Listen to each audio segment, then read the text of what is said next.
12시 많은 참여 바랍니다.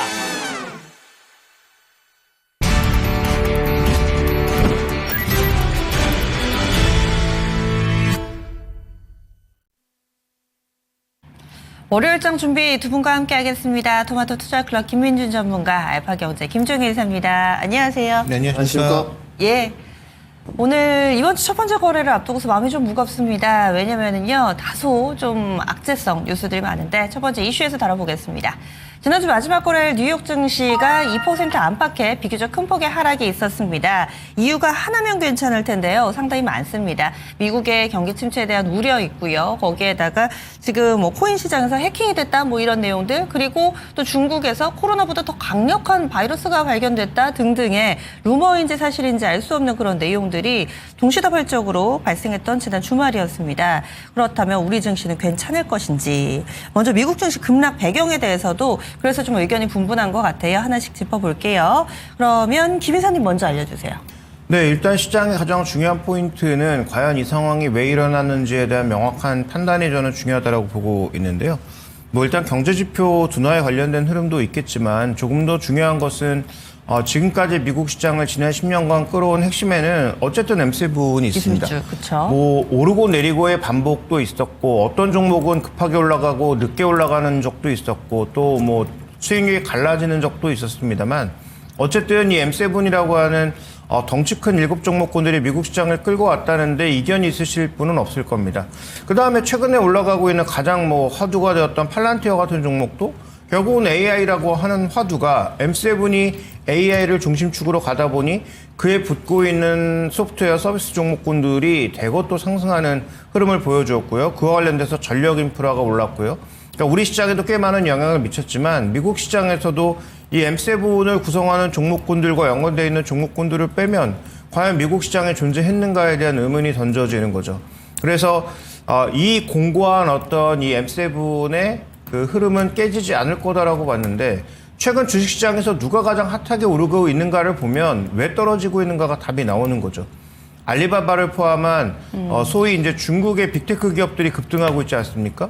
그럼 결국 그 이유는 뭐냐? 중국이 이길지 미국이 이길지 얘기하는 게 아닙니다. 또 왜 괜히 이런 얘기하면 또 여러 얘기를 하실까봐 제가 우려해서 말씀드리면 네. 중국이 이긴다는 게 아니고 미국이 독점 시장이라고 봤는데 중국의 딥시크를 포함해서 갑자기 치고 나오면서 미국의 독점이라는 것은 힘든 거 아니야? 그러면 최소한 뭐 과점 시장으로 가거나 아니면 둘이 경쟁하는 과정으로 가니까 그동안 이 미국 M7에 주었던 힘을 좀 빼야 되는 거 아닐까? 라는 어떤 그런 시각이 저는 가장 근본적인 조정의 원인이라고 보고 있는 거죠. 그래서 엔비디아가 제일 먼저 흔들렸던 거고 최근에 이제 낙폭을 거의 다 회복했지만 또 어제는 변동성이 커지는 이유가 거기 있다라고 보고 있고요.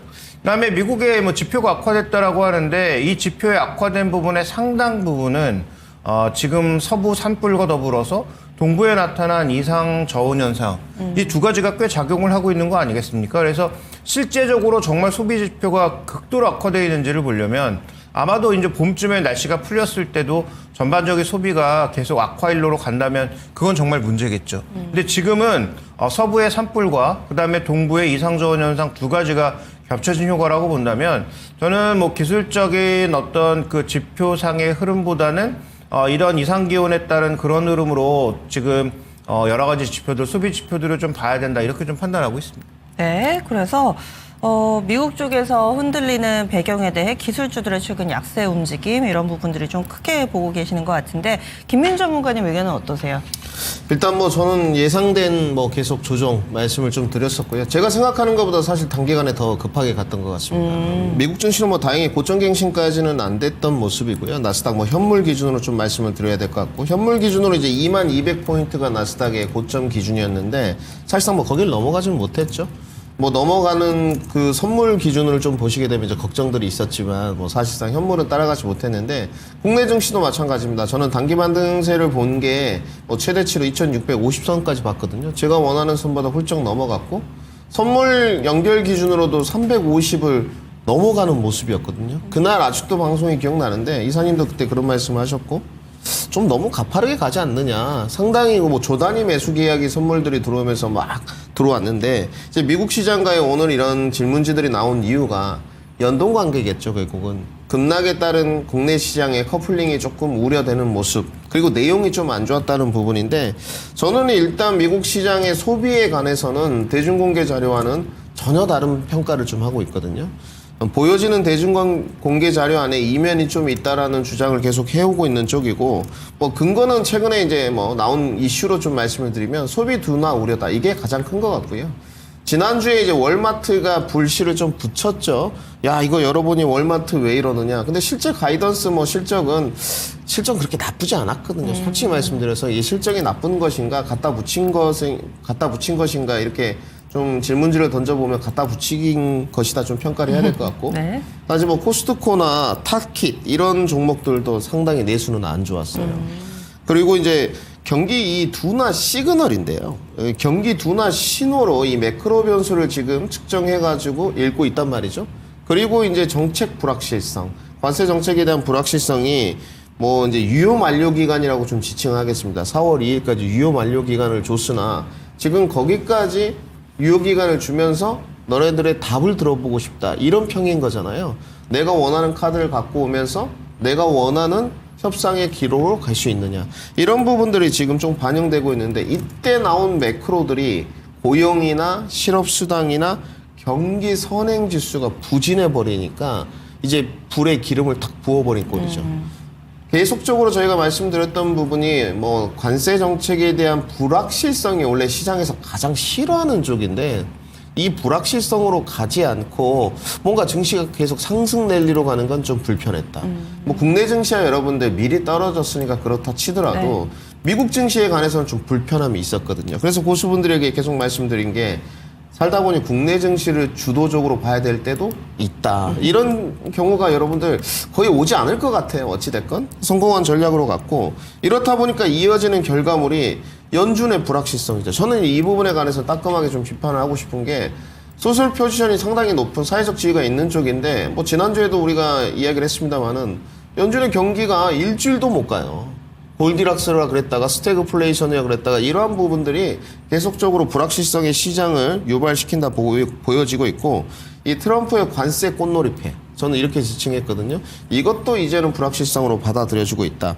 결국은 앞으로 향후에 기업의 생산 비용이 증가하고 글로벌 공급망 타격 우려, 이런 부분에 경기 둔화 가능성이 높아졌다, 이렇게 좀 봐야 될 것 같고, 지금 나가는 표 모습이 이제 금리 부분인데, 오늘 경기 선행지수도 제가 좀 들고 왔었거든요. 경기 선행지수도 이제 보시게 되면 상당히 좀 떨어지는 모습이에요. 이런 부분이고, 오늘 가장 중요한 코멘트를 이제 결론으로 정리하려면, 국내 증시 커플링으로 들어왔을 때 우리나라 증시가 얼마나 굳건하게 하방 경직성을 좀 확보해 줄 것이냐. 지난번에도 말씀드렸지만 저는 레인지 보면 밑으로 좀 잡아놨거든요. 코스피 연결 선물 기준으로 341, 2. 이 정도니까 뭐 지난주에 비하면 상당히 밑에 낮은 폭이지 않습니까? 지난 종가가 350이었으니까. 그렇죠. 네. 그런데도 저는 이 등락폭이 아직도 유효하거든요. 왜냐하면 미증시가 2% 정도 떨어졌을 때 345까지는 무난히 무너진다고 보거든요. 그러니까 제가 뭐 틀릴지언정 이 하방 경직성 강하게 유지되어져야지만 글로벌 평가 기관들도 국내를 바라보는 시선이 달라지겠죠. 이제 좀 다르구나. 한국이 뭐 연초에 많이 올랐지만 그래도 좀 좋아졌구나. 아직은 메리트가 좀 있구나. 이런 평가를 받게 되지 않을까. 저는 뭐 주관적으로 밀리더라도 기회는 있는 쪽이고 크게 걱정할 단계는 아니다.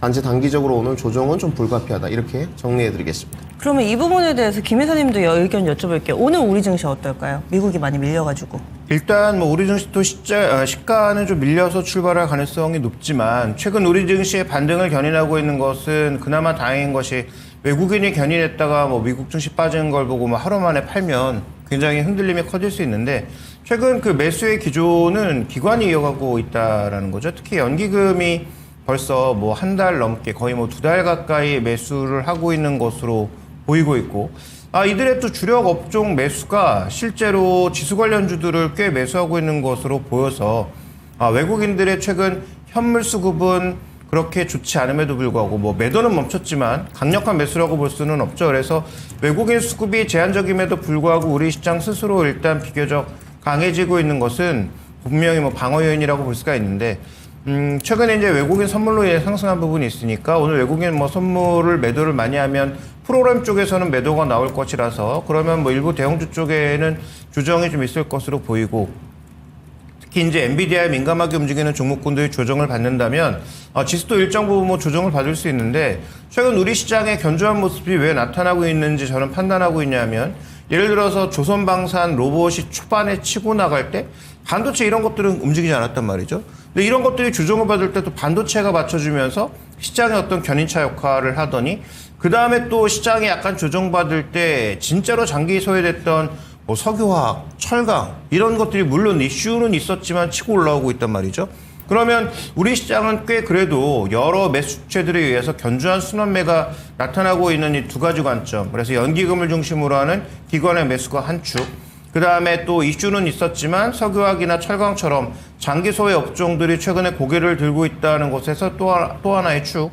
이런 것들이 좀 받쳐준다면 좀 오늘 시장이 마이너스를 보이더라도 비교적 좀 견조한 그런 마이너스 흐름을 보이지 않을까. 그래서 예상을 깨는 정도의 뭐 개파락하고 거기서 장대 연봉을 그리는 그런 뭐 최악의 상황보다는 계속 기간 조정이나 약간의 이제 가격 조정 정도를 좀 감내하는 형태로 가지 않을까 이렇게 보고 있습니다. 네, 그러면 김민준 전문가님은 좀 아래쪽으로 조정 가능성 열어둔다고 하셨는데 혹시라도 이런 가운데서 우리 증시에서 상대적으로 선방할 만한 부분들 혹은 모멘텀이 있다면 어떤 쪽 보세요? 네, 일단 뭐 지수 타겟팅부터 좀 해드리면 뭐 타겟팅을 좋아하진 않습니다. 늘 틀리고요. 뭐 저를 믿지 마시고 여러분들 믿어 가시면서 가시고 단지 이제 타겟팅을 좀 해드린다면 오늘 코스피 기준으로는 2620선이 관건이 될 것 같고요. 선물 기준으로는 저는 345 정도 이 정도를 좀 보고 있어요. 왜냐면 오늘 개파락할 거기 때문에 그러면서 이제 이사님 말씀대로 얼마만큼 이제 아래 꼬리를 좀 다느냐, 종가 마감이 어떻게 되느냐가 중요할 것 같은데. 일단 뭐 엔비디아가 좀 무너졌지 않습니까? 뭐 사실 엔비디아가 무너졌다고 말하기 지칭하기에는 너무 많이 올랐는데 단지 그렇게 된다면 지금 엔비디아의 실적 발표가 언제입니까? 이번 주지 않습니까? 네. 이번 주지 않습니까? 수요일 경우로 알고 있거든요. 우리 시간으로 26일 그렇죠. 우리 시간으로 27일, 현지 시간 26일이에요. 네, 그러니까 뭐 미국 시간으로 수요일이고 우리나라는 네, 목요일 날 네. 반영이 될 맞아요. 텐데 네. 이때까지는 그 지금까지 지수 상승 견인차 역할을 했던 게 삼성전자 하이닉스지 않습니까? 그러니까 조전방이 올라간다 하더라도 이미 지수 견인차는 크게 안 된다는 게 확인됐기 때문에 저는 조정이 좀 나온다고 보고 그러면 이 조정 구간에 잡아야 될 섹터 앵커님의 이제 질문에 답변을 드린다면 결국은 단기 이벤트에 집중을 좀 해야 되겠죠. 그러면 그 단기 이벤트에 있었던 것이 뭐냐? 결국은 지금 인터배터리 되겠죠. 이렇게 공략 포인트를 잡고 있고 좋았던 것은 금요일까지 인터배터리 연관돼 있었던 모멘텀들이 각기 다르겠습니다만은 아직 알 수 없고 저는 이제 전고체 LFP, ESS 이렇게 이제 세워놨지 않습니까? 라인업을.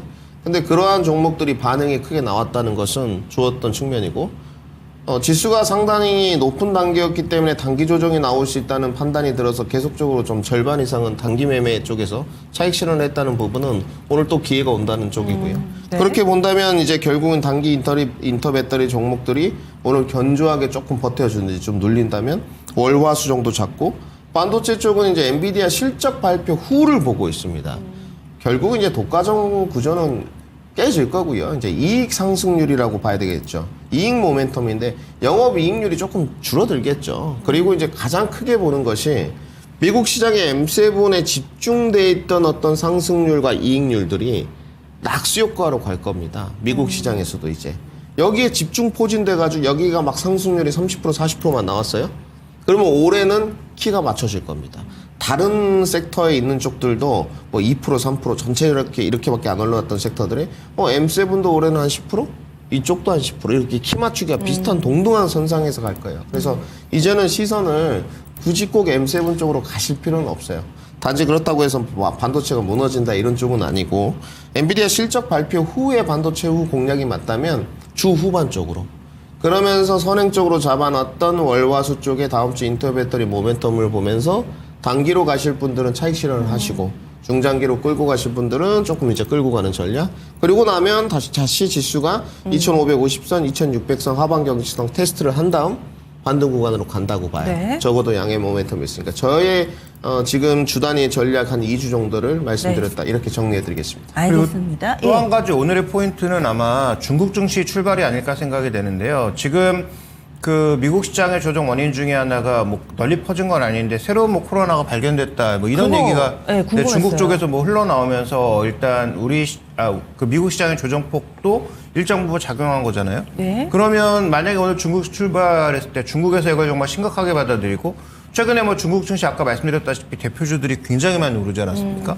뭐 샤오미나 이런 것도 차트 돌려보면 깜짝깜짝 놀라거든요. 이게 왜 이렇게 오를 만한 일인가 싶을 정도로 뭐 차도 그렇게 잘 팔리는 것도 아니고 그렇다고 뭐 갑자기 뭐 스마트폰 점유율이 크게 늘어날 것도 아닌데 최근에 이제 중국 증시가 워낙 핫하다 보니까 뭐 비아디를 포함한 이런 종목군들이 뭐 신고가 나고 뭐 난리 브로스인데 이런 종목군들도 가치 변동성이 커지면 우리 시장이 분명히 뭐 중국 증시의 반등에 연동해서 오른 건 아니라고 하더라도 영향을 분명히 같은 방향으로 가고 있다라고 봐야 되거든요. 그래서 장중에 또 하나의 포인트는 중국 증시 출발해서 중국 증시의 대표주들이 급락이 나오는지 여부가 중요한데 반대로 미국 시장에서는 중국주들은 모두 급등했거든요. 네. 그러니까 오늘 미국 시장의 주요 종목군들이 모두 급락하는 과정에서도 중국 종목군들이 견조하게 버텼기 때문에 그렇다면 오늘 중국 증시가 그에 비슷한 모습이 나타났을 때 우리 시장이 만약에 하락하더라도 반전의 포인트도 그 즈음일 수도 있고 반대로 중국 증시 출발하는 즈음에 오히려 하락의 가속도가 중국 증시를 보고도 나타날 수 있으니까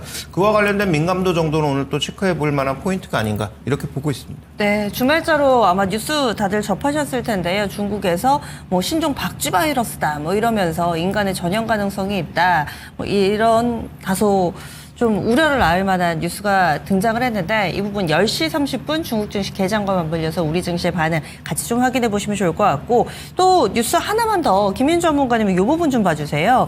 이 세계 최대 코인 거래소에 2조 원대 해킹이 있었다 이러면서 코인 시장도 요즘에 많이 좀 들썩이던데 한편으로 생각해 보면은 작년에 워낙에 코인이 뜨거웠어서 이쪽으로 들어가 있었던 자금이 좀 국내에도 들어올 수가 있을까라는 생각과 함께 또 한편으로 이 부분이 불확실성과 또 악재로 받아들여질 수도 있을 것 같고 혹은 관련된 뭐 코인 관련 테마주들에만 영향을 미칠 수도 있으니까요. 전문가님 시각은 어떠세요? 일단 뭐 뉴스는 북한 해킹 소행이다 뭐 그렇다고. 이런 뉴스로 좀 밝혀졌는데 이 부분은 뭐 처음 나온 이슈는 아니니까 이렇게 뭐 단기 이슈로 좀 보여지고 단지 이제 가상화폐에 집중도가 있었던 현상은 미국 증시와의 연동 관계 그리고 안전자산에 대한 뭐 대체 자산 이 정도 그리고 트럼프가 어느 정도 밀어주겠지라는 기대감이었거든요. 근데 저는 궁극적으로 코인 투자자분들이 싫어할 만한 멘트인데 계속 말씀드리는 게 코인 시장에 지금 증시안전기금 뭐 채권안전기금 50조가 들어오나요?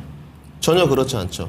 저희 쪽에 돈 들어옵니다. 주식시장에 들어오는 돈이고 우회 통로로 들어오든 어떻게 들어오든 그것이 아까 이사님 말씀하셨던 연기금의 매수 포인트거든요. 한 달 내내 매수를 했던 부분들 이런 부분을 분명히 영향이 있었던 거고 그 다음에 한국은행과 지금 연기금이 통화스와프로 맺어졌거든요. 사실 코인 시장은 전혀 무방한 쪽이죠. 그리고 저는 코인에 관해서 말씀을 좀 드려야 될 것 같은 것은 일단 하더라도 여러분들 지금은 과도기적 시기가 아니고 이제 시작 부분이에요. 거래소 해킹, 거래소가 뭐 없어진다든지 이런 부분들 그리고 디지털 화폐로의 전환은 숙명입니다. 저는 이건 이루어진다고 봐요. 그렇더라도 여러분들 각국 정부에서 할 겁니다. 통화류 같은 것을 놔준다는 것은 국가의 근간이 흔들리는 일입니다. 그래서 모든 형법에 통화에 관한 죄가 굉장히 형량이 무겁게 돼 있는 쪽이에요. 그래서 이 부분은 여러분들 꼭 알아두셔야 되는 부분이 비트코인이 대세가 될지는 안 될지는 모르겠지만 각국에서 디지털 화폐로 비트코인을 정해준다면 좋아질 수 있어요. 근데 새로운 화폐를 발행하게 되면 어떻게 되죠? 얘기는 틀려지죠. 그렇기 때문에 이런 부분은 꼭 장기 투자의 관점으로 갔을 때 통화료의 근간을 흔들 수 있는 부분은 어렵습니다. 절대 불가능한 쪽이에요. 국가에서 지정해 주지 않는 이상은. 그러면 가상화폐의 앞으로의 주도력 부분은 뭐 트럼프의 단기 기대감이나 앞으로 정책 이슈는 가능하겠으나 저는 뭐 자금의 쏠림 현상은 크지 않다고 봐요. 단지 저는 좀 다르게 보고 있는 부분은 위험자산과 안전자산으로 해치로 보지 않고요. 미국 증시가 올라가면 가상화폐도 잘 갔습니다. 이런 부분은 볼만한 거죠. 왜냐? 미국 증시가 지금 조정 구간으로 가게 되면 가상화폐가 지금 떨어지는 모습이거든요. 그러니까 이러한 부분에 어떤 커플링과 디커플링 관계도 좀 참고를 하시면서 가시는 게 좋을 것 같고 단기적인 이슈니까 크게 신경 쓰지 마시고 오늘은 세 가지 포인트입니다. 눌림목 구간에서 잡을지 아까 이사님이 말씀하셨던 코로나 뭐 변종 바이러스로 하겠습니다. 이 부분에 수급이 좀 들어오는지 그리고 이제 관세 정책 우려에 따른 해지 전략 이런 부분도 분명히 들어올 수 있거든요. 이 이슈가 어떻게 맞물리면서 순환매로 들어가는지가 중요하다. 정리해드리겠습니다. 예, 알겠습니다. 첫 번째 이슈 다뤄봤습니다. 다음으로는 레포트 보시죠. 오늘 봐야 될 레포트 세 가지 있는데요. DB증권에서는 트럼프 2기 유동성 환경에 대한 가설. 다음은 메리츠증권에서 화장품 섹터 리포트 내놨습니다. IBK투자증권에서는 이마트 2027년 영업이익 1조 가능할까? 하나씩 설명해 주세요, 이사님. 네, 일단 화장품과 관련돼서는 뭐 지금 실적 발표하고 있는 종목군들의 실적이 다 예상치를 하회하거나 예상을 채우지 못하고 있어서 2025년에 대한 전망에 대해서도 약간 뭐 불확실한 부분이 있겠죠. 그래서 이와 관련돼서 중국의 한한령 해제는 뭐 굉장히 주목해 볼 만한 이슈가 아닌가라고 판단하고 있는데, 결론만 말씀드리면 한한령이 실제로 해제되면 어느 정도 수준으로 될지 아무도 알 수 없지만, 현재 구간에서 이런 것들이 됐을 때 받을 수 있는 수혜는 이미 구조조정을 해서 최소 BEP 수준으로 맞춰놓은 아모레퍼시픽과 LG생활건강으로 혜택이 돌아갈 가능성이 높다가 결론입니다. 그래서 미국향 모멘텀을 타고 급격하게 올랐던 종목군들에 대해서보다는 현재 구간에선 여러 가지 그 조건들이 있지만, 뭐 중국 내수 경기라든지 그 다음에 실제로 어느 정도의 뭐 판매량이 나올지에 대한 여러 가지 데이터들 등 여러 가지 그 조건들이 있지만, 그럼에도 불구하고 실제적으로 이런 것들이 작용했을 때 중국의 매출 비중도 있고, 그 다음에 실제로 중국에서 가혹한 구조조정을 통해서 어느 정도 매출이 증가했을 때 그 영업이익의 흐름을 받을 수 있는 종목군들이 그나마 모멘텀이 나타날 수 있다라는 전망이니까 참고해 보시면 좋을 것 같고요. 최근에 막 발표되고 있는 코스메카 코리아라든지 여러 종목군들의 실적은 생각보다 굉장히 좀 실망스러웠다라고 좀 봐야 될 것 같습니다. 자, 그 다음에 이제 우리가 좀 살펴봐야 될 리포트는 이마트인데요. 이마트도 최근에 저도 뭐 쳐다보지도 않았었는데, 최근에 뭐 주가를 보니까 생각보다 좀 반등을 하고 있어요. 그래서 이마트의 이 반등을 어떻게 좀 봐야 될까를 보면, 실적 발표하고 이제 계획을 발표했는데, 2027년에 영업이익 1조를 달성한다는 목표를 냈단 말이죠. 뭐 저는 이 목표는 당연히 달성되지 못할 걸로 보고 있지만, 그러면 이들이 이렇게 갑자기 적자 기업에서 흑자, 그것도 그냥 흑자가 아닌 지금 시총이 2조가 조금 넘는데 그의 절반에 달하는 영업이익을 근거로 하고 있는 목표로 하고 있는 근거는 무엇인가를 살펴봤을 때, 가장 핵심은 그동안 부진했던 사업들이 흑자 전환되거나 아니면 마이너스를 계속 냈던 신세계건설의 마이너스 부분이 줄어들거나, 그 두 가지에 모두 베팅하고 있다라는 거죠. 근데 저는 신세계건설에 대해서는 일정 부분 적자를 줄이는 것은 가능할 것 같은데, 과연 스타컴을 중심으로 해서 스타벅스 코리아 같은 것들이 이익이 갑자기 극대화될 수 있을까? 이 부분에 대해서는 굉장히 물음표를 찍고 싶거든요. 특히 이제 스타벅스 코리아야 뭐 어느 정도 가능할지 모르겠지만, 과연 정말 스타컴이 경쟁력 있는 회사인가를 돌이켜 생각해 볼 때 전혀 그렇지 않다라는 거죠. 그래서 뭐 CJ 대한통운의 서비스를 이용함으로써 뭐 물류 기준에서는 분명히 긍정적으로 돌아서는 부분이 있으나, 스타컴은 스스로의 경쟁력을 입증해내지 못하면 과연 의미 있는 성장이 나타날 수 있을지는 굉장히 의문스럽습니다. 그래서 이 리포트도 역시 27년도에 뭐 1조를 달성할지 여부보다는 지금 하고 있는 노력들, 실적 개선에서 나타나는 뭐 인력 구조 조정을 통한 비용의 감소, 그 다음에 지금 여러 회사들이 최소한 최악은 벗어나고 있다라는 쪽에 베팅하고 있는 것이니까 거기에 한번 포커스를 맞춰보시는 게 어떨까, 이렇게 좀 생각이 되고 있습니다. 네, 그럼 오늘 자세히 볼 리포트는 트럼프 EV 유동성 환경에 대한 가설이네요. 어떤 내용일까요? 네, 일단 DB의 강영기 연구원은 작년부터 시장에 대한, 특히 미국 시장에 대한 불확실성을 조금 언급하고 있는 분이라는 걸 먼저 전제로 좀 해야 될 것 같고요. 그래서 지금 첫 번째 이제 그림에서 얘기하는 바가 뭐냐면, 미국의 지금 GDP하고 재정 지출을 봤더니 이게 역대 4번째로 높은 수준이라는 거죠. 그러면 이렇게 돈을 계속 많이 쓸 수 있느냐? 그래서 살펴봤을 때 쉽지 않다라는 겁니다. 그러면 이렇게 정점을 찍고 내려갈 가능성, 그러면 이 재정 지출과 GDP라고 하는 이 비율 자체가 미국이 얼만큼 돈을 많이 쓰냐의 하나의 유동성 지표일 텐데, 이게 뭐 둔화될 가능성에 대해서 이제 고민을 하고 있는 거고요. 다음 이제 준비된 그림 보시면 두 번째 그림도 비슷합니다. S&P 500의 상승세에는 유동성 효과가 녹아있다라고 보는 거예요. 그 다음에 여기는 외국에서 들어온 유동성도 같이 작용을 했겠죠. 근데 이제 외국에서 들어온 유동성이야 뭐 약간 변동성이 있겠지만, 미국 내부 유동성을 봤을 때 미국의 연준의 지급준비금이 실제로 원래 미국 은행권이 넣어야 되는 그 필수 지급준비금은 제로인 상태죠. 의무가 없습니다, 지금. 그래서 미국이 코로나로 들어가면서 유동성을 풀어주기 위해서 각 은행들이 실제로 지급준비금을 넣지 않아도 되는 그런 상태로 만들어놨단 말이에요. 그런데 그러면 지금 이 지급준비금은 뭐냐? 초과 지급준비금이 있는 거예요. 그러니까 은행이 알아서 그냥 집어넣은 거거든요. 근데 이런 부분들이 지금 흔들리고 있다라는 거죠. 그렇다면 미국의 유동성 이것도 줄어드는 하나의 증거가 아니겠느냐. 그러면 기업이익이 변동되는 상황에서 유동성 효과가 떨어질 가능성에 대해서 고민을 해야 되는 또 하나의 상황이라고 보고 있는 거고요. 다음 이제 세 번째 그림 보시죠. 자, 마지막 그림도 결국은 비슷한데 M2와 M1을 비교해 보자는 거죠. M2는 이제 뭐 총 유동성이라고 봐야 되는 거고 M1은 본원 통화인데 이 본원 통화와 총 유동성의 차이가 감속하고 있다라는 겁니다. 결국 이 얘기는 뭐냐? 본원 통화 나온 만큼 M2가 크게 늘어나지 않고 있다라는 것을 방증하는 건데요. 이게 이미 꺾이고 있음에도 불구하고 미국 증시가 계속 상승세를 보였으니까 그러니까 여러 가지 유동성 지표가 분명히 둔화되고 있는데 미국 증시의 지속적인 상승이 가능할 것인가에 대한 물음을 던지고 있는 것이고 그러면 만약에 뭐 경기의 문제라든지 뭐 관세의 문제라든지 여러 가지 노이즈가 있을 때 변동성이 확대되지는 않을까라는 내용의 리포트니까 더 자세한 내용이 알고 싶으시면 그 DB금융투자의 강현기 연구원의 리포트를 잘 살펴보시면 뭐 미국 시장에 대한 또 하나의 아이디어를 얻을 수 있지 않을까 이렇게 보여집니다. 네, 알겠습니다.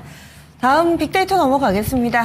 오늘의 빅데이터 김윤 전문가가 고심 끝에 골라온 종목입니다. 오늘은 CIS 알려주시는데 좀 전에도 좀 인터배터리 모멘텀을 얘기를 해주셔서 그리고 근래에 2차전지 관련해서 또 추천이 나오기도 했었어요.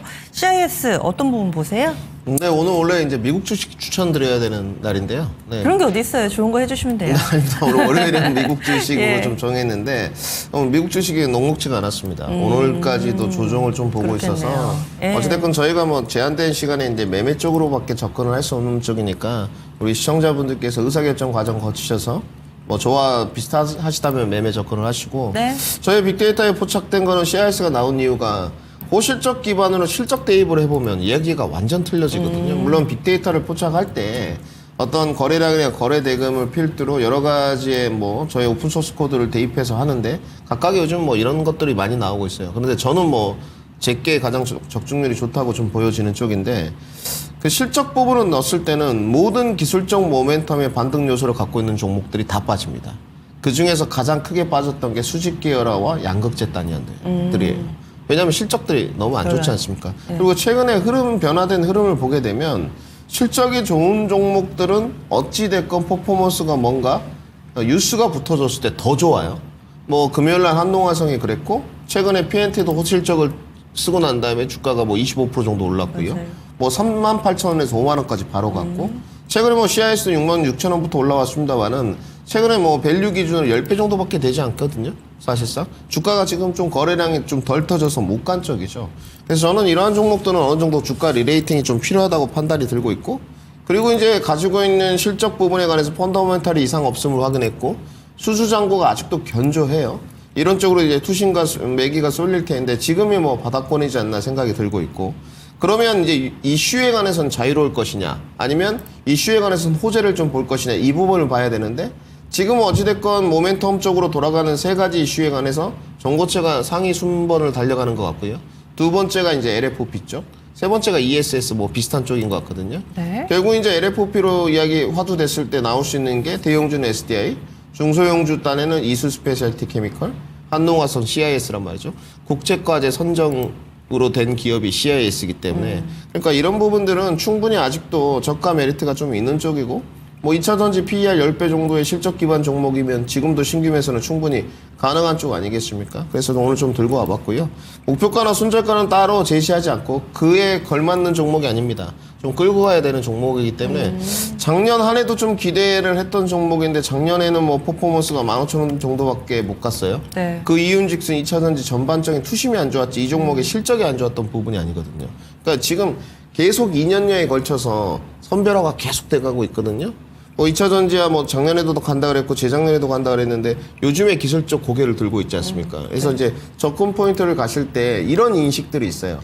야 신규는 안 되는 거 아니냐? 이렇게 2차전지 너무 실적도 안 좋고 엉망인데 주식이 이제 최근에 들어오신 분들 있을 거 아닙니까? 근데 그렇지 않다는 거. 지금은 2차전지 실적 기반인 종목들은 조금 관심을 가져보고 주가 리레이팅이 필요한 자리인 것 같습니다. 그래서 오늘 CIS로 빅데이터를 한번 들고 왔다 정리해드리겠습니다. 어떤 분들은 그러실 거예요. 2차전지 실적 안 좋고 캐즘 때문에 밀린 거 아니냐. 그런데 2차전지 실적 좋은 거 잘 골라서 수익을 지금 김윤 전문가님 잘 내주고 계시거든요. 오늘은 CIS 그리고 목표가 도달로 이어가 보도록 하겠습니다.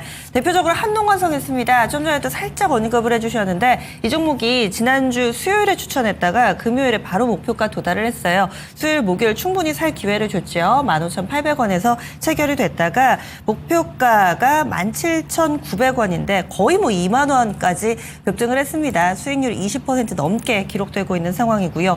단기에 큰 수익이었고 또 바로 직전 거래일에 강한 상승 움직임이 돋보였습니다. 한동관성 어떻게 할까요? 네, 이거는 뭐 사실상 당연한 부분이었고요. 왜냐하면 이제 한동관성의 전고체 부분에서 실적이 좀 있습니다. 이제 모멘텀이 붙어 있는데 사실상 뭐 매매 트레이딩을 안 하시는 분도 있고 하시는 분들도 있는데 트레이딩을 하실 때는 일단 모멘텀이 있어야 되거든요. 그 다음에 기술적인 접근 포인트를 찾아가는 건데 이거는 뭐 더 갈 수 있는 쪽입니다. 홀딩. 단지 오늘 이제 눌림목 구간에 들어갈 때 어느 정도에서 이제 하방 경직성을 확보해 줄 것이냐인데 가격 레인지 범위를 제시해 드리겠습니다. 오늘 구체적으로. 네. 17,200원이 무너지게 되면 한동은 추세 이어가기 어렵습니다. 그래서 17,200원 좀 적어 두시고 추가적으로 이제 업사이드가 21,000원 정도가 있어요. 여기를 넘어가면 더 추세적으로 올라갈 수 있겠지만 21,000원이 넘어가기 위해서는 거래량이 이제 1,000만 주가 넘어가야 된다는 부분. 그래서 저는 일단 그 다음 2차 목표가는 21,000원으로 제시하겠습니다. 한동관성 혹시라도 시장 분위기 때문에 휩쓸리면은 익절가를 17,200원으로 설정해 드립니다. 그리고 2차 목표가 21,000원이고요. 하나 더 있습니다.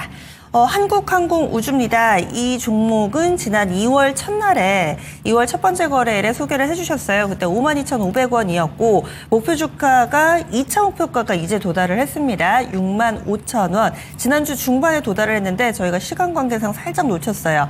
그래서 한국항공우주 6만 원대 위에서의 흐름 잘 이어가고 있는 상황입니다. 수익률은 28%까지 커진 모습인데 이 종목은 어떻게 하나요? 올해 이제 뭐 실적이 좋아진다는 쪽으로 접근 포인트를 잡았고 후발주자 쪽에서 뭐 하나 에어로스페이스나 이런 종목들이 너무 높으니까 네, 대안품으로 찾았다. 접근 포인트는 명확하게 설명을 드리고요. 윗꼬리가 달렸던 부분이 65,000원 넘어가니까 단기 차익 실현이 나온 형태이거든요. 오늘 5일선 지지력은 안 될 것 같고요. 밑으로 제가 봤을 때 좀 내려올 가능성이 높은 것 같습니다. 업사이드가 너무 커서 저는 차익 실현 관점으로 정리하겠습니다. 네, 이 부분 방산주 다 올랐는데 뭘 사느냐 하시는 분들께 후발주자지만 이렇게 할 수 있다라는 것을 증명했습니다. 한국항공우주까지 리뷰를 해봤습니다. 이렇게 해서 체크리스트 마무리 짓겠습니다.